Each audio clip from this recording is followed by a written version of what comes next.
교육 신청을 하고 셀카까지 한 장 찍어두었던 그 다음 날, 나는 괜히 하루 종일 마음이 조금 붕 떠있는 사람처럼 움직였다. 오늘 할 일을 떠올려 보려고 해도 딱히 정해진 건 없었다. 평소처럼 밥 먹고 설거지하고 TV 보고 가끔 창밖 구경하는 게 전부였다. 그런데도 머릿속 귀퉁이에는 자꾸 주민센터라는 단어가 걸렸다. 아직 며칠이나 남았는데도 그날이 되어 그 건물 안에 들어가 있을 내 모습이 슬쩍슬쩍 상상이 되곤 했다. 아침을 먹고 나서 그냥 앉아있기에는 다리가 근질거려서 밖에 나가보기로 했다. 날도 그럭저럭 괜찮았고 한동안 장도 제대로 안 봤다는 생각이 들었다. 현관에서 신발을 신다가 신발장 위에 얹어둔 작은 종이봉투를 발견했다. 손가락이 저절로 봉투를 집어들었다. 지난달에 딸이 다녀갔을 때 두고 간 봉투였다. 마트 상품권 몇 장이 들어있었고 나는 한 장만 쓰고 나머지는 그냥 올려둔 채 잊고 있었다. 그래, 오늘은 이걸로 뭐라도 사올까? 봉투를 가방에 넣고 집을 나섰다. 복도 끝 창문으로 들어오는 빛이 생각보다 밝았다. 엘리베이터를 타고 1층까지 내려가는 동안 거울에 비친 내 모습을 슬쩍 봤다. 어제 찍은 셀카보다는 작고 멀리 있어서인지 그렇게까지 놀랍지는 않았다. 밖에 나오니 바람이 살짝 차가웠지만 견딜만 했다. 버스 정류장까지 천천히 걸어갔다. 길가에 심어둔 나무에는 아직 잎이 다 올라오진 않았지만 가지 끝 부분이 조금씩 연두빛으로 물들고 있었다. 나무도 이만큼 버티고 사는데 나라고 못 버틸 게 뭐가 있나 싶었다. 정류장 의자에 앉아서 버스 오는 시간을 확인하려고 휴대폰을 꺼냈다. 아들이 깔아준 버스 앱 아이콘을 찾는데 괜히 시간이 오래 걸렸다. 이름이 뭔지만 기억나면 바로 찾을 수 있을 텐데 아이콘 모양만 보고 찾으려다 보니 어디에 있는지 멀뚱멀뚱 화면만 쳐다보게 됐다. 잠깐 헤매다가 결국 앱을 찾았다. 버스 도착 시간이 몇 분 남았다는 숫자가 떠 있는 걸 보고 나서야 조금 안심이 되었다. 앉아 있는데 어디선가 들려오는 목소리가 귓가에 걸렸다. 옆에서 누군가 통화를 하고 있었다. 정확한 내용이 다 들리는 건 아니었지만 반어 몇 개가 어렴풋이 귀를 스쳤다. 엄마가 또 영상통화하재. 나 기초 화장도 안 했는데. 그 말에 귀가 더 열렸다. 통화를 하던 젊은 여자는 어느 회사에서 일하고 오는 길인지 손에 들고 있는 가방과 옷차림만 봐도 바쁘게 사는 사람이라는 게 느껴졌다. 그 사람이 웃으면서 또 한마디를 덧붙였다. 엄마는 왜 그렇게 얼굴 보는 걸 좋아하냐? 그냥 통화만 하면 안 되냐고?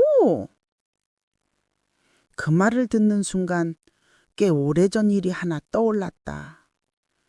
남편이 살아있을 때 나도 비슷한 말을 한 적이 있었다. 마을에서 가까운 친척 집에 가면 그 집 어르신이 꼭 얼굴을 보고 싶다고 전화를 했다. 그때마다 나는 전화했으면 됐지 뭘 또 찾아가냐고 투덜거렸다. 남편은 웃으면서 얼굴 보면 좋으니까 그러시겠지 라고 했었다. 그때는 그 말이 그다지 와닿지 않았다. 살아있는 얼굴을 언제든 볼 수 있다는 게 당연한 시절이었으니까.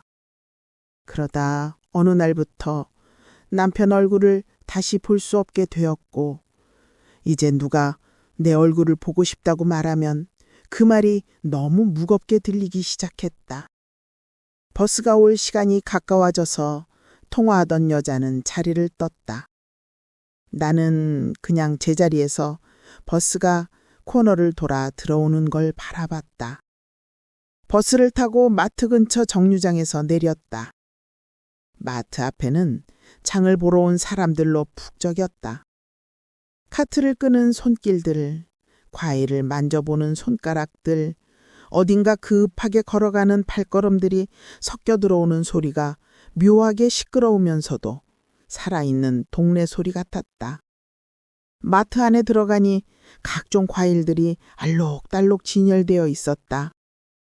나는 계획도 없이 과일 코너 앞에 서서 귤과 사과, 바나나, 딸기를 순서대로 바라봤다.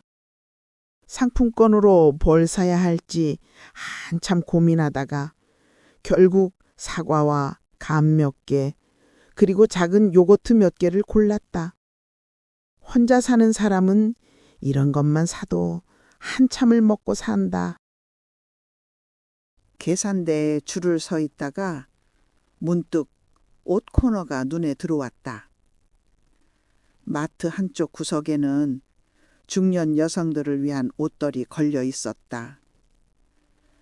패션 잡지에서 볼 만한 세련된 옷은 아니고 그렇다고 시장에서 파는 것처럼 너무 싸 보이는 옷도 아닌 애매하지만 무난한 것들.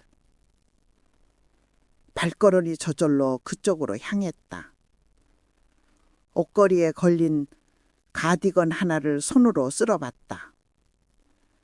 연한 베이지색에 단추가 두세 개 달려있는 단정한 디자인이었다.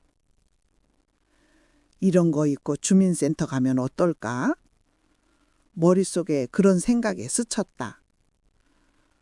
옷을 들었다가 다시 내려놓았다. 집에도 이런 비슷한 옷이 있을 것 같았다. 지금 있는 옷들도 다 멀쩡한데 괜히 새 옷을 사서 입는 건 사치 같기도 했다.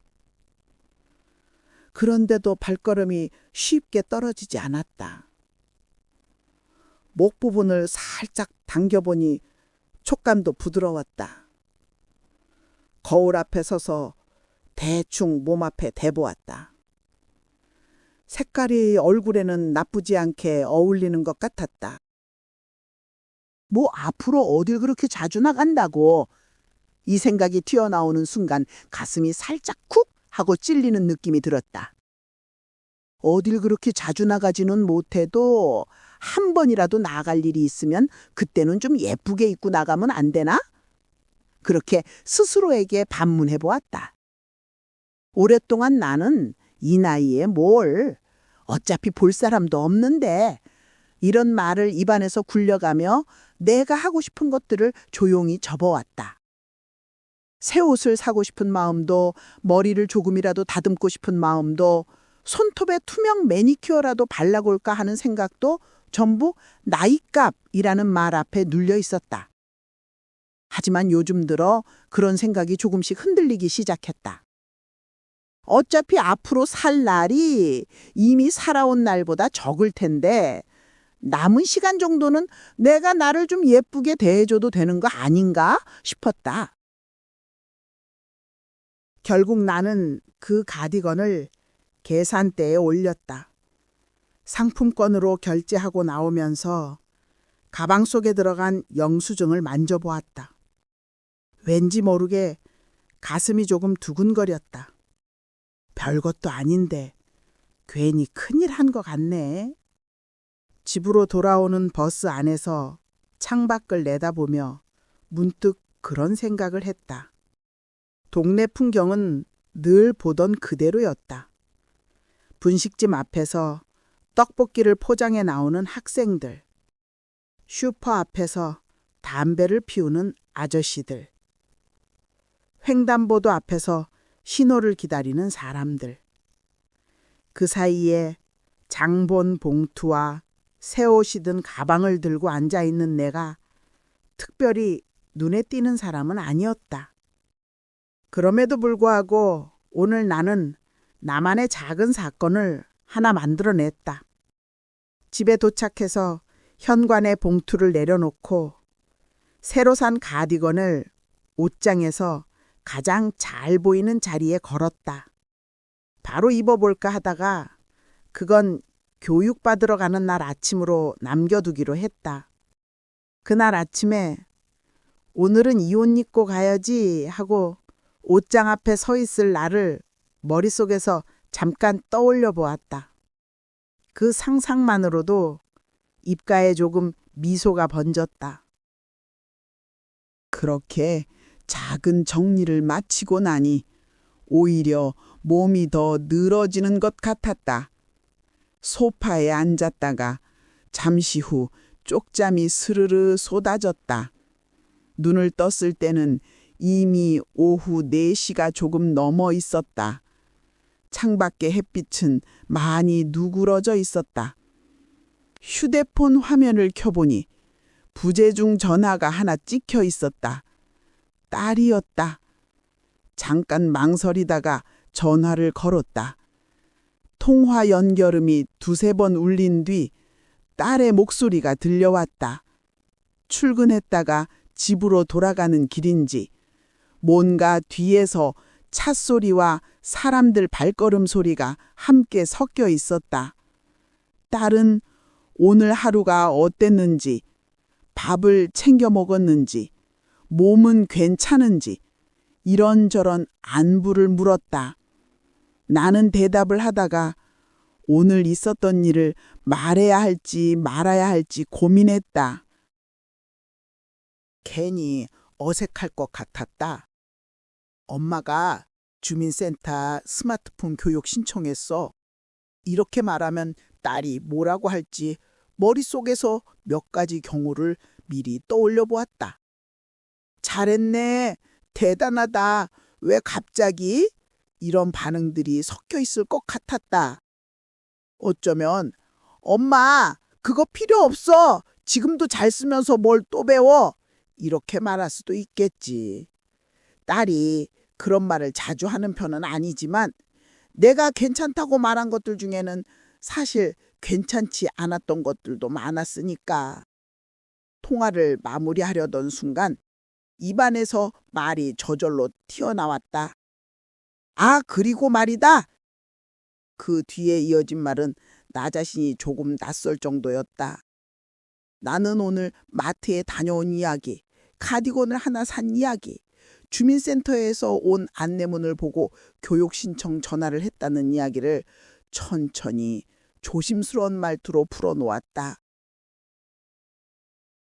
딸은 잠깐 조용하더니 그 다음에 조금 밝아진 목소리로 뭔가를 말했다.